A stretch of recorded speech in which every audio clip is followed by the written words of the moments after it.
அன்பு சொந்தங்களே, அன்பு உறவுகளே, எப்படி இருக்கீங்க? நல்லா இருக்கீங்களா? இந்த காலையில் ஆண்டவர் ஒரு பெரிய அற்புதத்தை உங்கள் வாழ்க்கையில் செய்ய போகிறார். ஒவ்வொருத்தருடைய தனிப்பட்ட வாழ்க்கையிலும் தன்னுடைய இருதயத்தை பார்த்து ஏன் இந்த மாதிரி சூழ்நிலை காணப்படுகிறது என்று சொல்லி ஒவ்வொரு நாளும் நம்ம நினைப்பதுண்டு. கண்ணாடியெல்லாம் பார்க்கும் பொழுது ஐயோ என் வாழ்க்கை எப்படி இருக்க வேண்டியது, நான் இப்படி இருக்கிறேனே, என் முகம் ரொம்ப சோர்ந்து இருக்குதே அப்படின்னு சொல்லி நினைக்கிற சூழ்நிலை காணப்படுகிறது.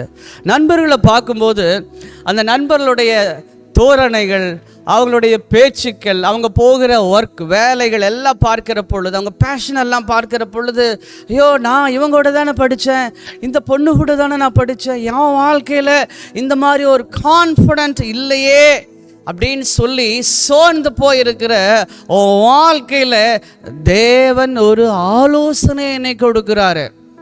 என்னன்னா, உங்கள் இருதயத்துக்குள்ளாக ஒரு நம்பிக்கை இல்லை. என்னன்னா, இயேசு கிறிஸ்து உன் பாவங்களுக்காக, உன் அக்கிரமங்களுக்காக, உன்னோட வியாதிக்காக இரத்தத்தை சிந்தி இருக்கிறார். அந்த இரத்தத்தினூடாக பாவங்கள் கழுவப்படும் என்கின்ற ஒரு நம்பிக்கை நம்மிடத்தில் இல்லை.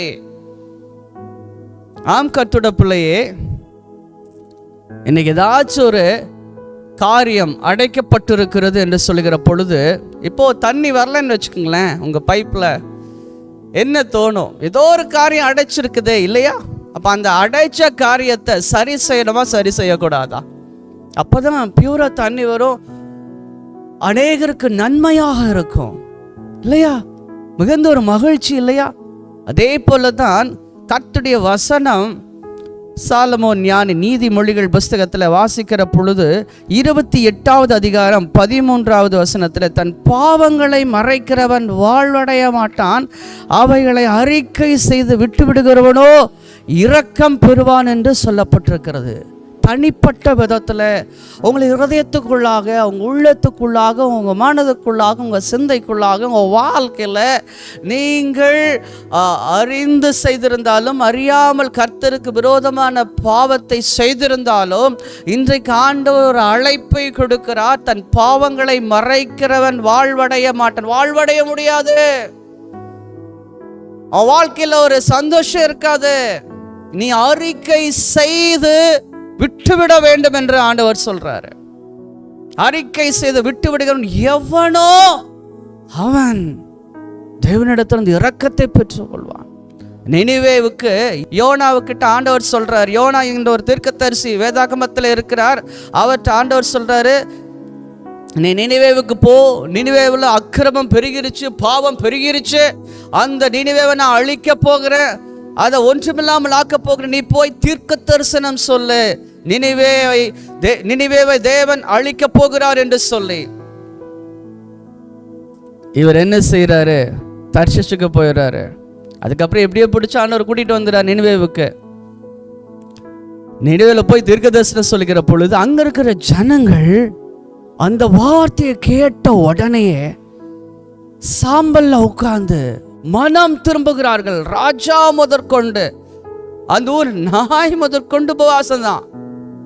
கர்த்தரோட பாதத்தில் ரெட்டொடுத்தி அமர்ந்தேன், பாவங்களை மன்னியும், அக்கிரமங்களை மன்னியும், மீறுதல்களை மன்னியும் என்று சொல்லி பரலோகத்தின் தேவனை நோக்கி அவர்கள் கூக்குரலிடுகிறார்கள். தேவன் இறங்கி அந்த தேசத்திற்கு இரக்கம் செய்கிறார். அழிப்பேன் என்று சொல்லி சொன்ன வார்த்தையை மாற்றி ஜீவனை, வாழ்க்கையை கொடுத்தார். தேவன் இரக்கமுள்ளவர். வாழ்க்கையில இரக்கத்தை கொடுத்து நீ அடுத்த லெவலுக்கு போறதுக்கு ஆண்டவர் உனக்கு வழிவாசல் திறந்து தந்திருக்கிறார் என்பதை நீ மறந்து விடாதே. 1 யோவான் 1ஆம் அதிகாரம் 7ஆம் வசனம் சொல்கிறது, இயேசு கிறிஸ்துவின் இரத்தம் சகல பாவங்களை நீக்கி நம்மை சுத்திகரிக்கும். உன் பாவங்களுக்கு ஒரு பரிகாரம் இயேசு கிறிஸ்துவின் இரத்தம். இப்பொழுதே உன் பாவங்களை அறிக்கை செய்து இரத்தத்தால் கழுவப்பட ஒப்புக்கொடு. இன்றைக்கு பாருங்க, உங்கள் இருதயம் வெளிச்சமாகும். நீ பார்க்குற ஒவ்வொரு காரியம் வெளிச்சமாக இருக்கும்.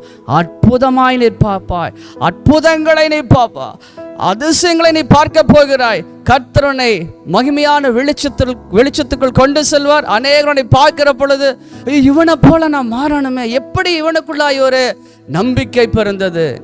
இந்த காரியத்தை நீங்கள் செய்யுங்கள். கர்த்தர் பெரிய காரியங்களை உங்கள் ஆத்தும நேசர் உங்களுக்காக செய்வார். நாளை சந்திப்போம். இது உங்கள் நேசர் சந்திக்கும் நேரம். God bless you. God be with you.